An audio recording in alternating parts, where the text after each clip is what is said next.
알면 편한 심리학 알편심 오늘의 이야기 시작합니다. 안녕하세요. 심리상담연구소 마음을 거닐다 소장 마거입니다. 안녕하세요. 이것저것 다 하는 심리학 박사 대박사입니다. 저희 알편심 추천사 이벤트 계속되고 있죠? 네. 5월 11일까지 얼마 남지 않았는데요. 여러분이 조금 부담스러워 하시는 것 같아요. 이걸 어떻게 써야 하나. 그런데 이 알편심 책과 상관없이요. 여러분들이 그동안 들으셨던 알편심 방송에 대한 추천평이에요. 그래서 어떤 이유로 좋았는지, 또 어떤 분들한테 추천하고 싶은지, 어떻게 도움이 됐는지, 뭐 이런 얘기 적어주시면 되는 거죠. 저희 예전에 했던 그 알편심 삼행시 이벤트. 네. 딱 그거잖아요. 그러니까 저희는 그걸 원하는 건데. 애정 듬뿍. 네. 기간이 남았으니까요. 아직 안 쓰시고 고민하신 분들은 어서 댓글창을 열어서 적어주시면 감사하겠습니다. 최근에 코로나 팬데믹으로 집에 머무르는 시간이 많아졌잖아요. 그러면서 사람들이 주거 공간에 대한 관심이 유독 높아진 것 같아요. 인테리어 수요가 엄청 늘었다고 하더라고요. 그러니까요. 공사도 그렇게 많이 한대요. 네. 근데 그렇게 되니까 사람들이 이 공간이 심리에 어떤 영향을 줄까 이런 것들을 많이 생각하고 또 관심도 늘어난 것 같아요. 네. 그러니까 공간 심리학이라는 분야가 있긴 하잖아요. 네. 이게 이제 또 더 넓게는 이게 환경이 심리에 주는 영향을 다루는 뭐 심리지리학으로 연구되기도 하고요. 아니면 건축학 분야에 응용되어서 신경건축학이라는 이름으로도 연구가 되고 있대요. 저희가 이제 공간에 대해서 한번 얘기를 해보자라고 생각하고 이런저런 책도 읽고 준비를 했었는데 저는 그냥 처음에 공간이라는 말을 들었을 때는 집, 건물? 이런 걸 떠올렸던 것 같아요. 그런데 방송을 준비하면서 보니까 이 공간이라는 것이 건물뿐만이 아니라 내가 머물고 있는 이곳에 나를 둘러싼 그 모든 것들? 이게 공간이라는 거를 비로소 깨닫게 되더라고요. 그렇죠. 그러니까 보는 것이나 뭐 소리나 햇빛, 냄새, 감촉 여러 가지 나를 둘러싸고 있는 모든 환경이 공간이라고 할 수 있는 거죠. 맞아요. 그래서 너무 우리가 건물, 집 여기에만 국한하지 않고 공간이라는 이 거대한 것이 나에게 어떤 영향을 미치고 있는지를 좀 오늘 알편심을 통해서 알게 된다면 아마 공간을 좀 적극적으로 선택하려는 의지도 생길 것 같습니다. 네. 그러면 첫 번째로 공간이 그러면 우리한테 어떤 영향을 주는지, 특히 심리에 어떤 영향을 주는지 살펴보도록 하죠. 우선은 뭔가 우리 눈에 보이는 것 영향을 많이 미치는데요. 그 중에서도 특히 자연을 보는 게 중요하다면서요. 네. 그래서 가장 어떻게 보면은 최초로 시행된 연구가 좀 아시는 분들은 아실 거예요. 그 병원 연구라는 건데요. 올리라는 미국의 환경심리학자인 로저 올리라는 연구자가 실행한 실험이죠. 네, 이게 공간 심리학 연구로서는 아마 최초다 이런 말씀이신데 재밌어요. 이 올리가 어떻게 연구를 했냐면요. 실제 병원에서 담낭 제거 수술을 받은 환자들을 대상으로 살펴본 거예요. 수많은 환자들이 있었는데 그 중에서 뭐 나이대라든지 성별, 뭐 소득 수준, 음주 흡연 여부 막 이런 여러 가지들을 고려해가지고 46명의 환자들만 딱 선택을 한 거예요. 그리고 이 46명의 환자들 중에 일부는 이제 누워있는 병실이 창밖에 이렇게 자연이 보이고요. 또 절반 정도의 환자들은 창밖에 그냥 벽, 담벼락이 보이는 그런 뷰를 가지고 있었던 거죠. 그리고 이 울리는 뭘 조사했냐면 이 사람들이 얼마나 회복 기간, 몇 시간이나 이제 뭐 병원에 입원해 머무르는지, 있는지, 그렇죠? 그리고 그 진통제 얼마나 복용하는지, 그다음에 간호사랑은 어떻게 지내고 있는지, 뭐 여러 가지들, 합병증은 있는지 이런 것들을 다 세심하게 기록해서 조사를 해봤다고 해요. 그랬더니 굉장히 놀라운 결과가 나왔죠. 우선 창밖에 자연이 보인 환자들이 평균 24시간 정도 더 빨리 회복을 했다고 합니다. 그러니까 말이 24시간이지 이게 병원에서 하루 이틀을 더 있냐? 그렇죠. 빨리 퇴원하냐의 문제잖아요. 하루만 있어도 입원비가 얼마인데요. 그리고 되게 이게 하루 빨리 입원하면 모든 환자들이 부러움을 사거든요. 그렇죠. 네, 근데 그게 다른 차이가 아니라 단지 창밖에 자연, 녹색. 초록색 풍경이 보였다는 것만으로도 이런 다양한 차이가 있었다고 합니다. 그러니까 이게 뭐 상식적으로 보면 당연한 거 아니야. 요즘에 이렇게 생각할 수도 있는데 이 당시에는 되게 혁신적이었던 거예요. 맞아요. 1980년대 연구니까요. 왜냐하면은 그 당시만 해도 병원은 되게 위생적이어야 된다. 이래서 약간 하얗게 되게 차가운 느낌? 이런 식으로 병원이 설계되었었는데 그게 아니라는 거를 밝혔기 때문에 굉장히 센세이셔널을 했던 거죠. 그렇겠네요. 근데 이게 실제 자연을 보는 것뿐만 아니라 가상의 자연을 보는 것으로도 효과가 있다는 연구가 있어요. 뭐 예를 들면은 그림이나 사진 같은 네. 거요? 그래서 요 실험, 이 올리의 병원 실험이 실시되고 나서 한 30년 지난 2010년쯤에 캐나다 워털루 대학 심리학과 연구팀이 연구를 한 건데요. 가상의 숲을 만들어서 거기서 이게 판타지 게임 배경이래요. 컴퓨터 그래픽으로 구현된. 네. 거기서 1600평방미터의 무성한 나무숲 환경에서 자유롭게 활동할 수 있는 권한을 부여했대요. 그래서 가상의 숲이기 때문에 자연숲처럼 뭐 피톤치드 이런 거는 안 나오겠죠. 네. 그런데도 불구하고 이 가상의 숲에서 시간을 보낸 사람들, 참가자들의 스트레스 지수가 굉장히 낮아졌다는 거예요. 요즘에 왜 그 게임 중에 동물의 숲 이런 거 상호 말해도 되나 우리? 말해도 되죠. 우리 늘 말해왔죠? 뭐 네. 광고비도 안 받는데요, 뭐. 그러니까 그런 게임들 있잖아요. 저는 그런 거에 사람들이 왜 열광하나 했는데 가상의 숲에서 농사 짓고 막 활동하는 거니까 나름 스트레스 완화 효과가 있겠네요. 네, 그것도. 그럴 것 같아요. 그래서 뭐 스트레스 지수가 낮아졌고 긍정적인 감정은 높아지고 또 뭐 불안을 나타내는 심박수나 피부 전도율이 크게 떨어졌다고 해요. 제가 이 연구를 딱 들으니까 제가 지난 여름에 병원에 꽤 오래 입원했었잖아요. 근데 그때 병원 벽 전체가 이렇게 파도 치는 LED 화면? 막 폭포 떨어지는 LED 화면 이런 거 제가 막 비웃었어요. 지나다니면서 누가 이런 걸 벽에다가 이랬거든요. 제가 바보였네요. 무지였었네요. 무지했어. 나름 다 이유가 있었던 설계였네요. 병원의 큰 그림, 스트레스를 완화시키고 치유를 더 빨리 하게 하려는 나름의 환자를 위한 배려였네요. 그러네요. 그러니까 생각해보니까 우리가 TV에서 나오는 그 숲 있잖아요. 뭐 그 산이라고 다큐멘터리가 있어요. 저 가끔 그래요? 요즘에는 잘 안 보는데 옛날에는 한때는 그거를 이렇게 본 적이 있거든요. 그것만 봐도 약간 치유되는 느낌이었거든요. 뭐 이거 너무 제가 마이너한 것까지 얘기하는 것 같지만 왜 컴퓨터 켤 때 우리 윈도우 배경화면에 보통 보면 그런 자연 화면이잖아요. 그러네요. 그것도 윈도우의 큰 그림이네요. 큰 그림을 몰라봤습니다요. 네. 저희는 이제 지금 보시는 대로 창문 옆에 있잖아요. 그래서 그쵸. 거의 내담자분들이 앉는 자리는 거기는 또 산이 보여요. 일부러 그 자리를 배치를 했어요. 세심하다. 네, 힐링 효과를 위해서. 그런 것들도 저도 나름 공감 배치를 하고 있었네요. 네, 그렇네요. 그래서 결국은 이제 뇌 과학자들이 말하기를 이렇게 사람들이 좀 보편적으로 좋아하는 경치들이 있잖아요. 노을이 지는 모습이라든지 숲길을 걷는다든지 이런 풍경을 볼 때 우리 뇌는 엔돌핀을 막 이렇게 분비시킨다고 합니다. 네. 그리고 심지어 우리가 보고 있는 그 장면이 움직임이 있을 때 잔잔한 호수의 물결, 파도 치는 거 이런 걸 보면 더 엔돌핀이 많이 분비가 된다고 해요. 네. 그러니까 이렇게 생각해 보면 인간이 그 녹색, 자연 이런 것들을 선호하는 것은 굉장히 선천적이고 본능적인 것 같아요. 이 원시 시대를 생각해 보면 모든 자연이 녹색이잖아요. 뭐 자기가 태어나서 젖을 먹을 때도 녹색을 바라봤을 거고, 뭐 그 수렵 채집을 할 때도 녹색이었을 거고, 그런 게 우리 DNA에 각인이 돼서 우리가 녹색이나 이런 자연의 풍경 이런 것들을 선호하는 게 아닐까 이런 생각을 해보네요.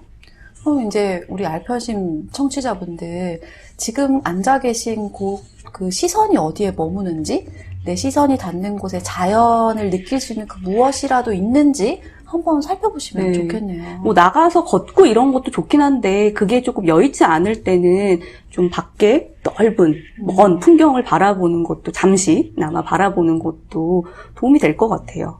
그리고 두 번째로는요. 우리가 어떤 자리를 잡는 것 이런 것도요. 뭔가 선호가 있잖아요. 예를 들면 창문 옆에 앉는다든지 뭐 벽에 가서 붙는다든지 이런 게 어떤 인간의 본능하고도 관련이 있는 거죠. 인간이 선호하는 공간이 따로 있고 다 이유가 있다. 이런 말씀이시네요. 네. 그래서 첫 번째로는 창문을 우리 선호하잖아요. 카페 같은 데 가면 그렇게 창가 옆 앉으려고 맞아요. 하잖아요. 저 지금 오기 전에도 창가에 앉아있다 왔거든요. 분주했어요. 거기 다 차 있었어요. 그러니까요. 그리고 직장에서도 제일 높은 사람 자리가 창가잖아요. 그러니까요. 근데 왜 우리 인간이 이렇게 창가 자리를 선호하게 된 걸까요? 자연을 볼 수 있어서? 맞아요. 오. 그것도 오랜 진화 과정 속에서 남은 그 습성이죠. 그러니까 햇빛 효과를 체득했기 때문이라는 거예요. 그러니까 이 빛, 햇빛이 주는 포근함, 그리고 햇빛을 많이 쐬면 면역력도 높아지잖아요. 그렇죠. 그런 것에 대한 어떤 이득이 있기 때문에 본능적으로 햇빛 창가 자리를 선호한다는 거죠. 좋네요. 그 창문뿐만이 아니라 좀 벽에 붙는 것도 좋아하지 않아요? 네, 맞아요. 그 자리 같은 거 어디 앉을 때 벽 쪽에 앉잖아요, 맞아요. 사람들이. 이렇게 붙어서. 네. 그것도 어떤 본능에 따른 거죠. 일종의 안전 욕구, 자기를 보호하려는 본능 때문이라고 해요. 제가 여기서 재밌었던 점이 어린아이들이 놀 때도 벽을 선호한다. 이런 네. 내용이 있더라고요. 맞아요. 그래서 소꿉놀이 같은 거 요즘 애들도 하나요? 소꿉놀이는 언제나 해요. 저는 어제도 했어요. 그런 거 하라고 하면은 보통 이렇게 벽 쪽에서 옹기종기 모여서 하잖아요. 맞아요, 맞아요. 그게 이제 안전에 대한 욕구인데 생각해보면 쉬워요. 그러니까 우리가 어떤 적이 쳐들어오거나 뭐 야수, 짐승들이 쳐들어올 때 생각해보면 시야를 확보하는 게 중요한데 가운데 앉으면 사방을 우리가 주시를 해야 되잖아요. 근데 벽 쪽에 딱 앉으면 그래도 내 뒤쪽은 안전한 거죠. 그래서 왜 식당 같은 데도 되게 큰 식당 가면은 아무리 중간에 삐까뻔쩍하게 자리를 해놔도 다들 벽을 맞아요. 이렇게 뺑 둘러서 먼저 그쵸. 앉는 거죠. 그러니까 이게 창가 선호하는 것도 햇빛 효과도 있지만 일종의 벽면 효과도 있는 것 같아요. 창가 쪽은 벽에 있으니까. 근데 사람이 참 재밌네요. 왜냐하면 우리가 어디 누구의 위협을 받는 것도 아니고 맹수가 뛰쳐나올 것도 아닌데 너무나도 자연스럽게 안전을 추구하는 공간에 본능적으로 간다는 거. 심지어 애들조차도. 네. 근데 요거와 관련된 흥미로운 실험이 있어요. 일종의 침대 실험인데요. 미넨의 슈페를레, 이름이 어렵네요. 슈페를레와 스티 연구팀이 한 연구인데요. 실험 참가자들한테 디지털 속에 가상 침실을 꾸며보라고 요청을 했어요. 그러니까 이렇게 3D처럼 이렇게 디자인 해보라는 거죠? 네. 자기가 배치하고 이렇게? 네. 근데 거의 대부분의 참가자들이 침대를 침실 문이 잘 보이는 위치에 놨대요. 그러니까 벽면 쪽에. 그리고 침대가 놓이지 않은 면의 안쪽으로 문이 열리도록. 그러니까 침대랑 그 문이 약간의 대각선의 위치를 차지해서 자기가 그 앞부분을 볼 수 있도록. 근데 마건님 집은 어때요? 침대랑 문의 관계가? 침대 앞에 문이 있어요. 그러니까 이렇게 보이도록.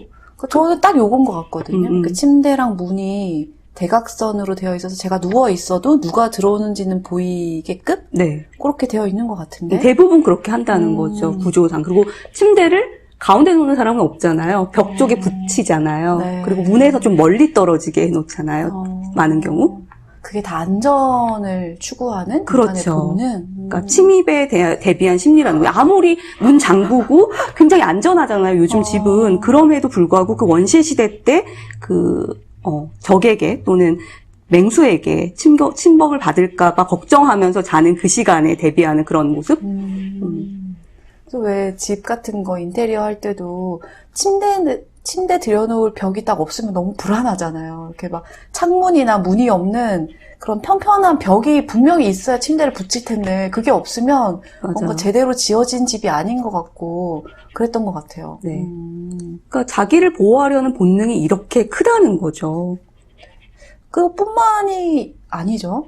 그러니까 우리가 이런 창문이니 벽이니 이런 얘기를 했지만 직선과 곡선에 대해서도 나름의 선호가 있다면서요? 네. 그러니까 인간은 이 뾰족한 모서리보다는 곡선을 선호한대요. 찔릴까봐 그런가? 그런 것도 있겠죠. 그리고 건물이나 방에 들어갈 때 이 직선보다는 곡선으로 된 길을 선호한다는 거예요. 이렇게 직선으로 되어 있으면 거의 90도로 탁 꺾어야 되니까 꺾었을 때 뭐가 있을지 그렇죠. 모르는. 두려움을 유발한다라는 거죠. 근데 이게 사람한테뿐만 아니라 동물한테도 이런 경향이 나타난다는 거예요. 동물행동학자인 템플 그랜딘이 연구를 해봤더니 이 도살장, 그렁그렁한 소의 눈이 떠오르는데 이 도살장에 끌려가는 동물들이 직선으로 난 길보다는 곡선의 길을 따라갈 때 스트레스를 덜 받는다는 거를 관찰을 했어요. 이렇게 좀 굽이 이렇게 네. 걸어가는 거. 네. 그러니까 안 그래도 도살장 끌려갈 땐 안다면서요, 소들도. 그런데 네. 직선으로 된 길보다는 곡선으로 된 길을 조금 더 편안하게 생각을 하니까 이 연구를 바탕으로 동물 복지를 위해서 도살장의 구조를 이렇게 굽이 길로 바꾼다고도 해요. 갈 때라도 그래도 좀 그쵸? 편하게. 너는 비록 우리의 양식이 되지만 그래도 편안한 죽음을 맞이해라, 이런 차원이겠죠? 이런 연구 결과를 반영한 걸 좋다고 해야 될지 말아야 될지 참 복잡한 심경이 들지만 어쨌든 곡선에 대한 선호가 있고 이것이 안전과 관련이 있다. 네, 이거는 그러니까 인간뿐만 아니라 다른 동물들에게도 해당한다는 거고요. 근데 이렇게 대부분의 아파트나 이런 건물들이 다 이렇게 직선으로 되어 있어서 좀 일상생활에는 크게 도움이 안 되는 것 같은 느낌이 들어요. 그렇지 않아요? 뭐 벽을 곡선으로 바꿀 순 없잖아요. 그쵸. 구조가 그렇게 돼 있는데 갑자기 아파트 공사를 내가 할 수는 없잖아요. 그럴 때 소품을 활용할 수도 있다는 거예요. 소품이요? 네, 그러니까 약간 차가운 모서리가 있는 그런 소품들보다는 약간 둥글둥글한 모양의 작품을 놓는다든지 그림이나 사진이나 네, 그런 것들로 완화시킬 수 있는 거죠. 그러니까 소품? 곡선과 직선의 소품을 가지고 연구를 한 실험도 있어요. 그 베를린 humboldt 대학교와 하이파 대학교의 국제연구팀이 연구를 했는데요. 참가자들한테 경제적인 의사결정을 내리는 게임에 참가하도록 요청했어요. 그러니까 뭐 파트너와 상금을 나누는 행동을 할 것인지 아니면 상금을 독차지하는 공격적인 행동을 할 것인지 선택을 할 수 있는데 이 사람들을 다른 방에 배치를 했어요. 한 집단한테는 날카롭고 각진 형태의 작품이 이렇게 배치된 방에다가 사람들을 넣었고요. 다른 집단은 곡선 형태의 부드러운 모양의 작품이 걸려있는 방에다가 넣었어요. 그랬더니 곡선 형태의 작품이 있는 방에서 실험을 했을 때, 그 게임을 했을 때 조금 더 협조적인 행동을 더 많이 했다라는 거죠. 상금도 나눠주고 이런 행동이요. 그러면 우리 청취자분들 중에서 혹시 이제 내가 일할 때 누군가의 협조와 배려를 받아야 되는 입장이라면 좀 소파도 각진 거 말고 의자도 좀 둥글둥글한 거, 그림도 또 둥글둥글한 거 이런 걸 좀 배치하실 필요가 있겠네요. 그렇죠. 그러니까 이 우리를 둘러싼 이 윤곽선의 형태가 아까 말했던 것처럼 행복감이나 편안함이나 뭐 불안, 두려움 이런 정서에 영향을 끼칠 뿐만 아니라 이 타인을 대하는 방식에도 영향을 미친다는 게 되게 흥미로운 것 같아요. 그러면 제가 이제 육아나 이런 거에서 남편의 협조를 구한다 이러면 우선 저희 집 소품부터 좀 동글동글한 걸로 제가 바꿔보도록 하겠습니다. 다 왜 남편의 협조만 바라죠? 남편이 대박사님 협조를 구하는 것은 왜 빼먹죠? 저희 남편도 듣는데 아마 속으로 바꿔야겠다 했을 것 같아요. 그러네요. 그리고 또 우리가 안전을 추구하는 것 외에 또 공간에 대해서 생각해 봐야 될 점은 목적에 맞는 효과적인 공간이 따로 있다면서요. 그렇죠. 여러분들 우리 창의성 발휘했으면 좋겠다. 뭐 일 잘하고 싶다. 또 학생들 같은 경우는 학습 효과를 높이고 싶다. 이런 생각들을 하는데 그럴 수 있는 공간이 따로 있다는 거예요. 첫 번째로 이 천장의 높이와 관련된 건데요. 그 미국의 그 솔트 연구소라는 곳이 있대요. 굉장히 작은 연구소긴 한데 여기서 노벨상 수상자만 5명을 배출했대요. 근데 여기가 막 연구자들이 되게 여기에만 가면은 되게 창의적이 된다. 저 좀 어떻게 좀 가봐야겠네요. 네. 그런 이제 뭐 약간의 일종의 약간 속성? 이런 것들이 있는데 여기 공간을 봤더니 다른 데보다 천장이 굉장히 월등히 높았대요. 근데 그냥 썰 아니에요? 그래서 요 썰을 가지고 정말 그런지 연구를 해봤대요. 그러니까 그 실험실을 천장 높이를 다르게 한 거예요. 그래서 3m가 되는 방에서 문제를 풀게 했을 때랑 천장이 한 2.4m 높이가 되는 방에서 문제를 풀게 했을 때를 비교했더니 천장 높이가 3m였을 때, 즉 더 높았을 때 조금 더 창의적인 사고가 활성화되고 창의적인 문제 해결력이 더 높아졌대요. 저도 TV에서 본 것 같아요. 막 이렇게 집 소개하는 프로그램에서 아이들의 창의성을 키워주기 위해서 집을 지을 때 애초에 층고를 되게 높게 했다. 이런 집들을 본 것 같아요. 네, 다 그분은 근거가 뭔가 알고 계시는 분이네요. 그러네요. 근데 또 한편으로는 이미 우리 천장이 세팅되어 있는데 뭐 어떡하죠? 그러니까요. 뭐 천장을 뚫을 수는 없고 그럴 때 이제 우리가 자연에 나가면 생각이 확 트인다고 하잖아요. 그러니까 조금 더 자연으로 나가는 활동을 조금 더 늘릴 필요가 있겠죠. 그럴 때는. 천장이 없는 공간에 머무르는 걸 의도적으로라도 많이 해라. 이런 네. 말씀이시네요. 제가 예전에 무슨 그런 스타트업 기업 같은 데를 방문해 봤을 때 이렇게 막 일부러 직원들이 가장 많이 모이는 공간을 딱 가운데다가 배치해서 모두가 다 지나다닐 수밖에 없게 하고 거기를 되게 층고를 높이 텄던 그런 건물을 본 것 같아요. 근데 그런 데가 다 이런 IT? 새로운 아이디어가 많이 나와야 되는 기업이었거든요. 다 나름의 이유가 있는 설계였네요. 알게 모르게 이런 공간이 주는 영향을 배려해서 고려해서 설계를 많이 하고 있었네요. 그동안. 백화점이 대표적이잖아요. 창문이 없고 네. 시간 가는 걸 모르게 하고. 그게 이제 과거의 백화점이었는데 요즘엔 또 바뀐다고 해요. 더 현대, 그 여의도에 거기는 창문을 내고 굉장히 층고도 높게 하고 그래서 좀 자연 친화적인 환경으로, 왜냐면 이제 사람들이 이제 그거에 목마른 거죠. 자연 친화적인 환경. 그리고 그것이 꼭 소비에 나쁘지 않다? 그러니까 유쾌하고 편안함을 유발하는 공간이어야 더 많이 머물게 될 거고, 그리고 또 긍정적인 사고를 갖고 있어야 지갑을 팡팡 열 테니까. 네. 나름 다 이유 있는 설계겠죠. 그래요. 천장 우선 기억해야겠네요. 네. 그리고 학습 효과를 높이는 자리 위치가 또 따로 있다고 하죠. 어머, 귀를 쫑긋하고 제가 들어보겠습니다. 네. 아니, 그런 거 있잖아요. 선생님들이 앞에 앉아라. 앞에 앉아야지. 그리고 가운데. 그 선생님 얼굴이 보이는 가운데 자리가 이제 학습 효과를 높이는 명당 자리인 거죠. 그것도 근거가 있나요, 근데? 네. 그래서 이게 실제로 그런지 연구를 해봤더니 실제 환경에서도 그렇다는 게 밝혀졌고요. 근데 더 재밌는 거는 가상 환경에서도 그렇다는 거예요. 요즘처럼 온라인 수업을 할 때도 뭔가 자기가 가운데에 있다는 느낌이 들어야 된다는 거예요. 네, 그러니까 그 블라스코비치라는 연구팀이 오늘따라 이름이 되게 어렵다. 그러니까요. 그죠? 이쪽 계통의 사람들이 많이 연구를 하나 봐요. 이 연구팀이 연구를 했는데 가상 공간은 이렇게 어떻게 가상으로 만들 수 있잖아요. 그래서 모든 참여자들이 그 명당 자리 가운데에 앞쪽에 앉을 수 있도록, 그러니까 느낌을 그렇게 시각적인 효과를 이렇게 만들었겠죠. 그렇게 했더니 거기에 앉은 모든 참여자들의 학습 효과가 실제 환경에서 그 자리, 가운데 명당 자리에 앉았을 때와 학습 효과가 동일하게 높아졌다고 해요.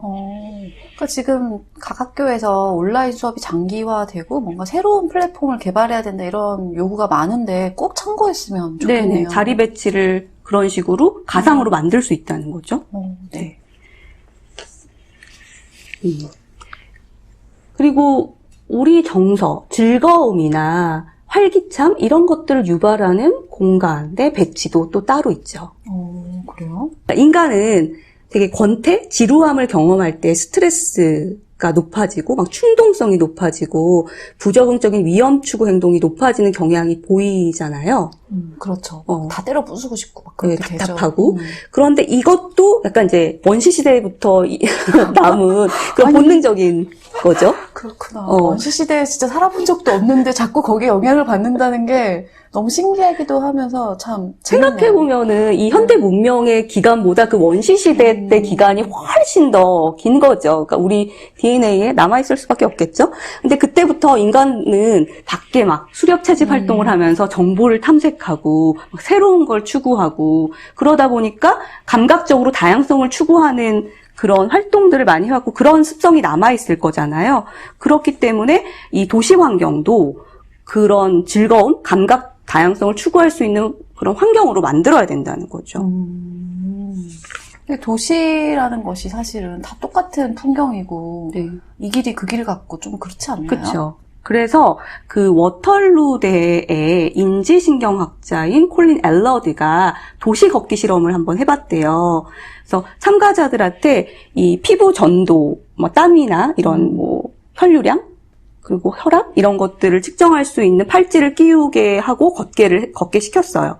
그래서 한 그룹은 단조로운 장소를 걷겠죠. 여기서 뭐 홀푸드 마켓이라고 있는데 거기 캐나다나 미국 쪽에 북미 쪽에 유명한 마켓이에요. 거기 앞을 걷게 하고 그다음에 다른 집단은 좀 시끌벅적한 시장 같은 곳 있잖아요. 카페나 뭐 식당들 문 활짝 열어놓고 유럽 그런 데 생각하시면 돼요. 그렇게 걷게를 했더니 좀 단조로운 장소를 걸었던 참가자들은 각성 수준이 굉장히 낮아졌대요. 그러니까 지루함을 굉장히 많이 경험한 거죠. 그리고 기분을 표현하라고 했을 때도 재미없고 단조롭고 열정이 없고 이런 좀 부정적인 정서를 많이 표현을 했던 거죠. 근데 반면에 이 복잡하고 활기찬 거리를 걸었던 사람들은 생리 각성 수준이 굉장히 높아졌고, 그다음에 기분 표현도 활기찬, 분주한, 사교적인, 뭐 먹는, 뭐 이런 긍정적인 표현을 많이 썼다고 해요. 이 연구를 들으니까 이 코시국이 왜 우리로 하여금 이렇게 우울하게 만드는가 알 것 같기도 하네요. 그렇죠. 진짜 요즘에는 밤에 거리를 걸으면 예전과 같은 활기를 볼 수 없고 진짜 쥐 죽은 듯이 조용하고 그런 공간에 우리가 머무는 시간이 더 많아지다 보니 단조롭고 재미없고 이런 기분을 더 많이 느낄 수밖에 없겠네요. 네. 그러니까 코시국이 끝나야 우선은 우리가 좀 그런 활기를 되찾을 수 있겠다라는 생각도 들고, 또 이제 도시 설계도 점점 이런 쪽으로 이런 것들을 반영해서 되어야겠죠. 그래서 연구에 따르면 보행자가 시속 약 5km로 이동하면서 5초에 한 번꼴로 흥미로운 새로운 장소를 볼 수 있도록 설계하는 게 좀 이상적이래요.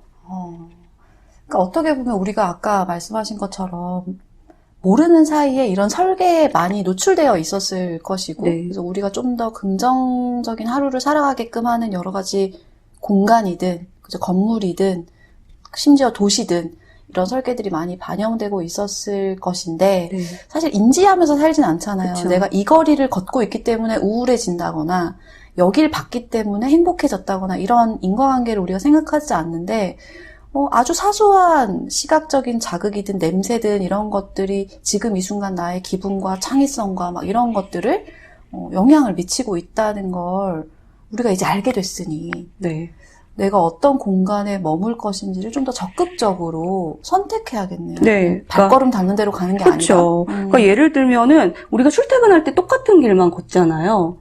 그래서 근데 어느 날은 좀 다른 길을 걸어보는 거죠. 그래서 뭐 다른 골목길로 간다든지 아니면 뭐 버스를 타던 분은 지하철을 타본다든지 지하철 타신 분들은 버스를 타본다든지 이런 변화를 소소한 변화를 주는 것도 필요하고 또 이렇게 집에 가구 배치 같은 것도 조금씩 변화를 줘보는 것도 흥미로운 시도가 될 것 같아요. 네. 왜 요즘에 사람들이 향기 같은 것도 되게 신경 많이 네. 쓰잖아요. 그래서 저도 별로 이렇게 집에 어떤 냄새가 나야 되겠다라는 생각을 해본 적이 별로 없었는데, 최근에 제가 마거님한테도 제가 선물했었는데, 약간 꽃향기? 풀향기. 그러니까 숲속 냄새? 이런 냄새가 나는 향을 이렇게 한번 누구한테 선물 받았는데 그 향이 저한테 되게 좋은 거예요. 그래서 그 향이 나는 공간에 있을 때 제가 진짜 이완되면서 좀 편안하더라고요. 저 지금 여기 우리 네. 마음을 거닐 때 해놨잖아요. 근데 제가 너무 작은 걸 선물했다 싶어요. 아니요. 조금 더 향이 나야 될 것 같은데? 들어오면은 나는데. 예민해. 그죠? 어쨌든 이제 우리가 뭐 어떤 공간의 배치나 향기나 이런 거를 좀 적극적으로 시도해보면 좋겠다 이런 생각이 드네요. 근데 제가 이거를 하다 보니까 가구 배치를 좀 바꿔보면 좋겠다라는 얘기를 하다가 근데 어린 시절에는 저는 방에 가구 배치를 주기적으로 바꿨거든요. 부지런해라. 아니 그런 거 있잖아요. 힘도 세고 밤에 이렇게 약간 잠 안 오고 이럴 때 막 고등학교 그 시절에 막 침대를 혼자 막 바꾸고 진짜? 책상 배치를 바꾸고 이랬던 것 같아요. 그때는. 근데 언제부턴가 그걸 안 하고 있더라고요, 제가. 근데 그 얘기 들으니까 저는 어릴 때 그런 걸 한 적이 없는데 지금 생각해 보니까 제 어릴 때 방이 약간 그런 시스템 가구라고 해야 되나? 이렇게 책상 붙어 있고 그래서 덩어리가 너무 커서 옮길 수 없는 붙박이장 뭐 이런 거였던 것 같아요. 근데 어떻게 보면 자기한테 정말 잘 맞고 또 건태롭지 않은 공간을 구성하기 위해서는 이렇게 짜여져 있는 가구보다는 좀 분리되는 가볍고 애들도 옮길 수 있는 그런 가구를 드리는 게 좋겠네요. 뭐 방법 중에 하나일 수 있겠죠. 자, 가구점 홍보를 받은 것도 아닌데. 그러니까요. 자, 그러면 이렇게 공간이 우리 심리에 주는 영향들이 굉장히 많은데 이런 걸 바탕으로 우리가 좀 소소하게나마 편안하고 행복한 공간 경험을 위해서 해볼 수 있는 것들이 뭐가 있을까요? 우선은 저희가 이제 준비하면서 또 좋은 거 하나 발견했죠. 이 공간과 관련한 각자의 욕구가 다르다고 합니다. 네. 그러면 우선 공간을 무언가 바꾸기 전에 나는 공간에 무엇을 기대하는가? 내 욕구는 무엇인가를 찬찬히 들여다볼 필요가 있겠죠. 네. 공간의 심리학이라는 책에 소개된 주거 욕구인데요. 이 책은 바바라 페오팔이라는 저자가 지었네요. 네. 이 욕구는 6가지로 구성되어 있는데요. 안전 욕구, 휴식 욕구, 공동체 욕구, 자기 표현 욕구, 환경 구성 욕구, 심리적 욕구 이렇게 되어 있습니다. 마건님은 본인이 있는 공간에서 뭘 느끼기 원하세요? 뭐가 제일 중요해요? 저는 이거를 제가 체크리스트를 해봤거든요. 근데 하면서 약간 집에 대한 욕구와 제가 주로 기거하는 곳이 여기 마음을 건일단 상담소잖아요. 거의 집은 그냥 자는 곳이고요. 여기서 굉장히 하루 종일 있는데 여기 상담소에 대한 욕구가 또 다르더라고요. 근데 이 집에 대한 욕구는 완전히 휴식 욕구예요. 가서 내가 편안하게 쉴 수 있는가에 좀 많이 방점이 찍히고 여기 상담소 같은 경우는 공동체 욕구가 좀 크더라고요. 대 박사님은 어떠셨어요?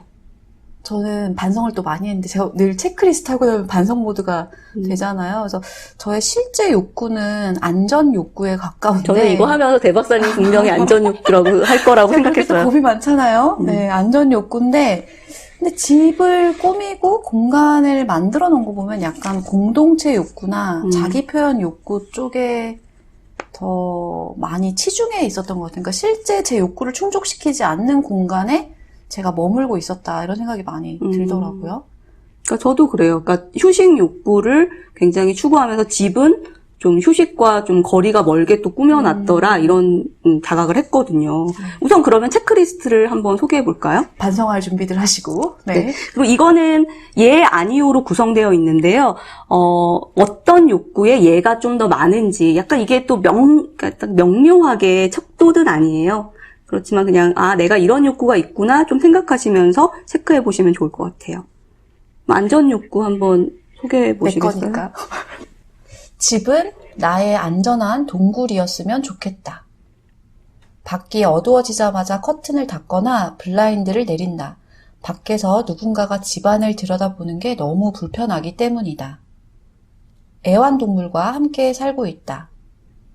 다시 이사하고 싶지 않다. 여행 갔을 때 머문 호텔이 아무리 멋져도 제일 편하고 좋은 곳은 우리 집이다. 집에 있더라도 항상 현관문을 잠근다. 집에 누군가 침입할까봐 불안하다. 집안을 샅샅이 다 알고 있다.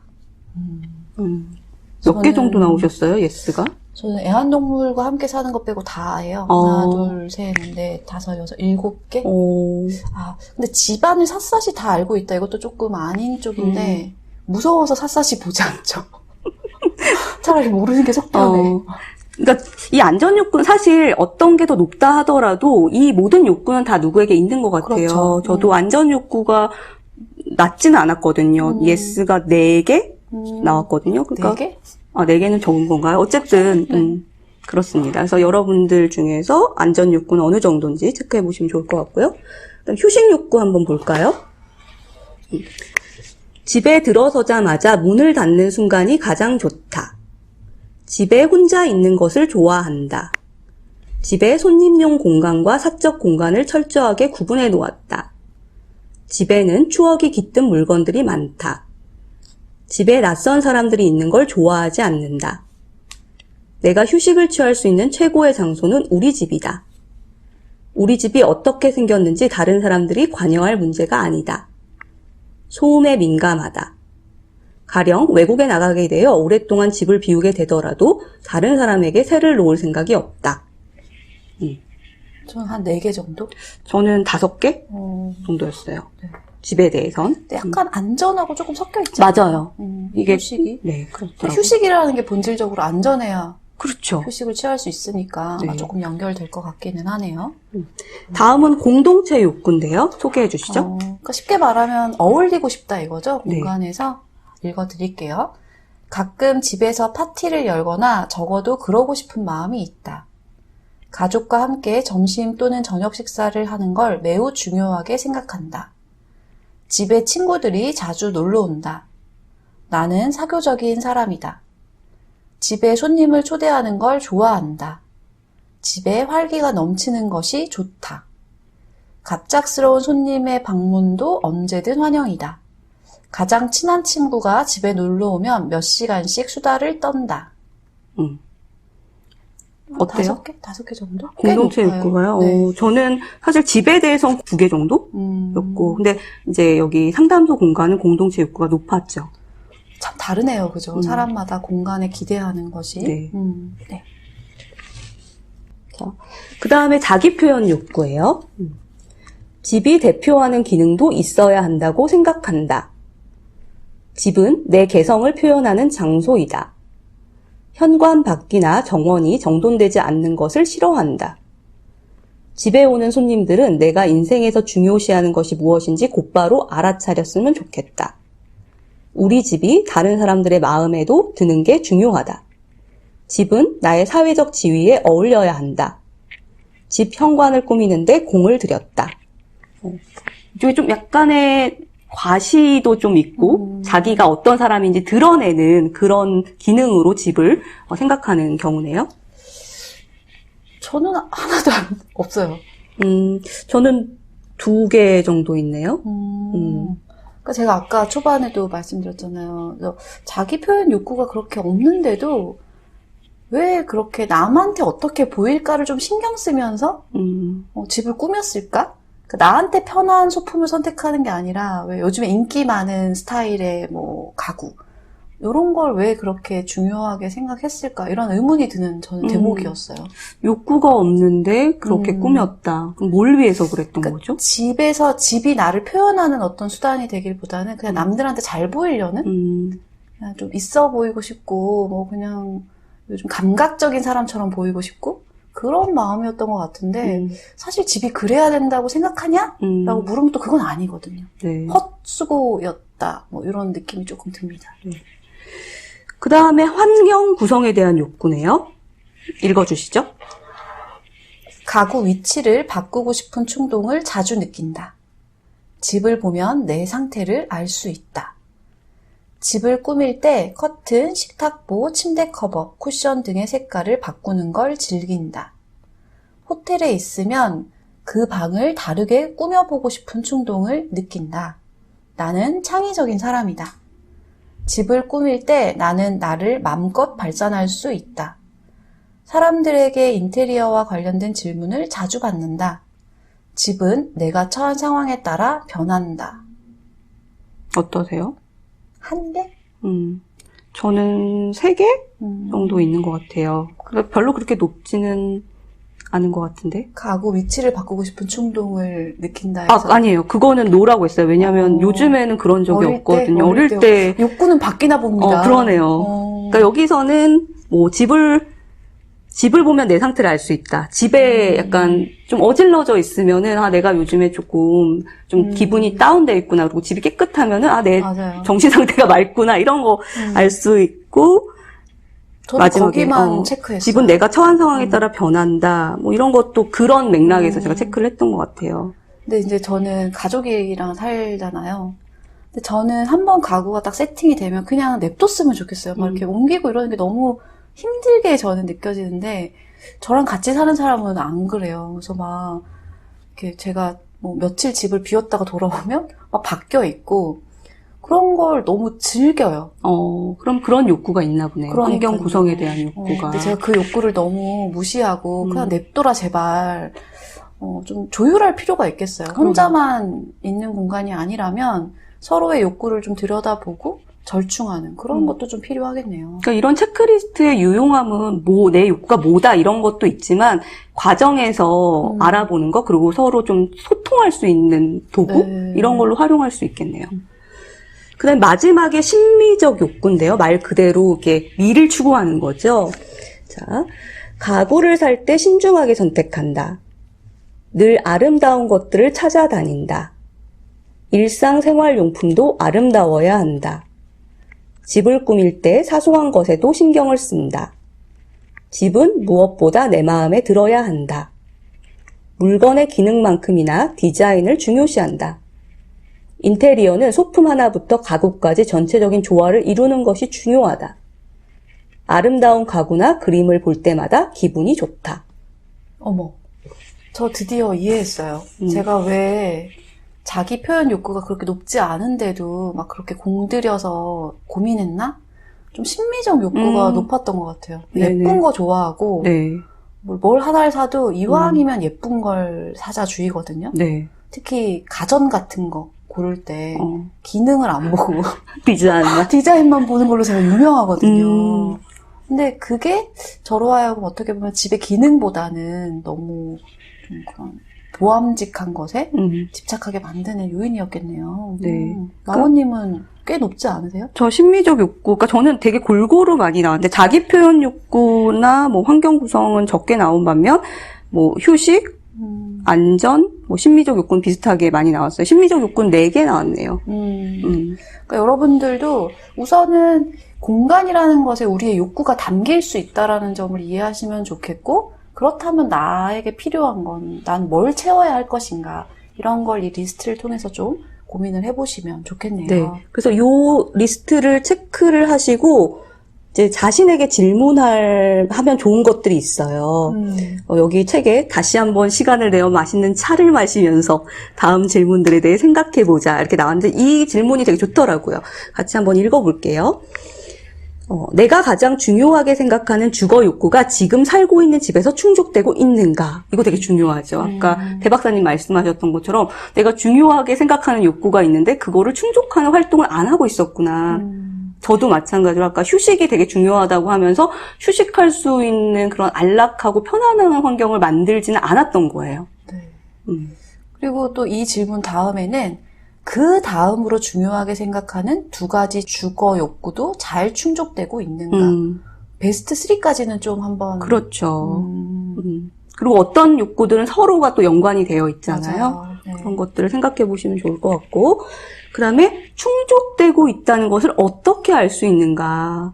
그러니까 일종의 이게 충족됐다는 어떤 피드백이죠. 나 스스로 느끼는. 그래서 이게 뭐 예를 들면 내가 휴식 욕구를 중요시해서 휴식 욕구를 충족하는 활동들 뭐 이런 걸 했는데 과연 휴식 욕구가 충족되고 있나? 이걸 어떻게 체크할 것인가? 이런 것들을 생각해 보셔야겠죠. 다 각자마다 다를 테니까요. 뭐 예를 들면은 잠을 내가 충분히 잤다. 그러니까 이런 거 있잖아요. 그런 게 이제 지표가 될 수도 있겠죠. 또 주거 욕구를 충족하기 위해서 필요한 것은 무엇인가? 아까 말씀드린 내가 뭐 안전 욕구를 중시하면 어떤 걸 더 추가해야 될지 아니면 뭐 휴식 욕구를 중요하게 생각하면 어떤 것들을 해볼 수 있는지 이런 것들 체크리스트를 만들어 보시고 해보시는 게 중요하다 이 말을 하는 거네요. 맞아요. 네. 예를 들어서 휴식 욕구가 중요하신 분은 백색 등이 아니라 이렇게 은은한 조명 있죠. 눈에 피로가 없는 그런 조명을 들여놓을 수도 있고요. 또는 푹신한 쿠션 이런 것들을 뭐 장만해 보실 수도 있겠죠. 나름의 그러니까 꼭 여러분들도 이제 공간에 대한 얘기를 하면서 욕구를 충족시키는 공간을 구성해라 이러면 어쩌라고 뭐 이사를 가? 이러실 수 있는데 뭐 조명 하나 이런 모든 것들이 유용한 방법이 될 수 있다는 걸 좀 말씀드리고 싶네요. 꼭 큰 돈 들이지 않아도 바꿀 수 있고 좀 환경을 개선할 수 있다라는 거 기억해 주시면 좋을 것 같습니다. 그리고 소소한 변화의 연장선으로 그 집안 풍경을 약간씩 변화시킬 수 있겠죠. 예를 들면은 집 청소하고 물건 비우는 것도 변화죠. 맞아요. 네. 제가 옷장 정리를 결심했는데요. 이번 주 이제 벌써 날씨가 더워져가지고 뭔가 좀 옷장이 여유롭게 되는 것만으로도 저희 아이들이 여유를 느낄 수 있을 것 같아요. 네. 그런 정리정돈 그렇죠. 필요할 것 같아요. 그리고 뭐 작은 화분 같은 거 들여놓는 거. 그러니까 이거는 뭐 녹색을 보는 그런 효과도 있고 또 어떤 단조로운 일상에 변화를 주는 효과가 될 수도 있고요. 네, 좋네요. 그리고 색깔도 중요해요, 여러분. 아마 한 번씩은 들어보셨을 텐데, 뭐, 예를 들면은 왜, 다이어트 하는 사람들은 빨간색을 피해야 되고, 막 이런 식으로 색깔이 우리의 심리에 미치는 영향에 대해서 우리가 어렴풋이는 알고 있잖아요. 근데 이것도 실제 연구를 한 적이 있어요. 어떤 디자인 페어 같은 데서 하얀색으로 방을 다 만들어 놓고, 크기나 뭐 이런 건 다 똑같이 해놓고, 방의 조명과 문의 색깔만 달리한 거죠. 그래서 파란색 방, 뭐 노란색 방, 빨간색 방 이런 식으로 다 방을 만들어 놓고 거기가 이제 칵테일 파티 장소였던 거예요. 그래서 거기에 사람들이 얼마나 많이 들어가고 얼마나 오랜 시간 머물고 얼마나 많이 먹고 또 그 안에서 어떻게 사람들과 상호작용하고 이런 것들을 세밀하게 또 조사를 했더니 파란색 방에 들어갔던 사람들은 좀 심리적인 안정감을 느꼈다. 뭐 이렇게 말했던 반면에 노란색이나 빨간색 방에 있었던 사람들이 더 따뜻하고 쾌활하고 사람들하고 상호작용을 더 많이 하고 더 많이 먹고 그래서 이런 방의 색깔만으로도 사람들의 기분과 행동이 달라지는 걸 연구한 바가 있거든요. 그래서 여러분들이 만약에 좀 내 집에서 유쾌하고 사람들과 대화가 더 많아지길 기대한다면 파란색 소품보다는 노란색이나 빨간색 소품 같은 걸 활용하실 수가 있겠죠? 네. 그리고 이제 뭐 소소하게 변화를 주는 방법으로 앞서 얘기했던 것처럼 뭐 안 가던 길로 가본다든지 아니면 좀 낯선 장소에 가서 네. 새로운 생각을 좀 끌어내 본다든지 이런 것도 방법이 될 수 있겠죠. 요즘 캠핑 많이 하잖아요. 그것도 어떻게 보면 진짜 공간 심리학적인 측면에서 굉장히 인간에게 유용한 거네요. 그렇죠. 자연도 접하지, 새로운 풍경도, 그리고 새로운 경험도 하지. 네. 그리고 되게 그런 피톤치드 냄새 없어도 효과가 있었는데 그런 냄새까지 또 맡을 수 있고. 맞아요. 그러니까 요즘 제가 어제도 등산을 갔었어요. 어제 날씨가 너무 좋았거든요. 맞아요. 근데 아쉬운 게 뭐냐면 이 마스크를 끼고 있기 때문에 피톤치드 향을 맡을 수가 없는 거예요. 그렇다. 그런 게 그죠? 조금 아쉽더라고요. 네. 그래도 자연에 가서 녹색을 보니까 굉장히 힐링되더라고요. 네. 그래서 뭐 멀리까지 안 가시더라도 짬짬이 시선이 머무는 곳에 자연이 있도록 해보시는 거 좋을 것 같습니다. 오늘 알편심에서는 공간, 더 넓게는 환경이 우리에게 주는 영향을 같이 얘기 나눴는데요. 여러분도 어떤 변화가 좀 필요할지 이런 것들 이렇게 찬찬히 둘러보시고 그 중에서 하나 해볼 수 있는 소소한 변화나 시도들 해보시는 한 주 되시길 바랄게요. 네.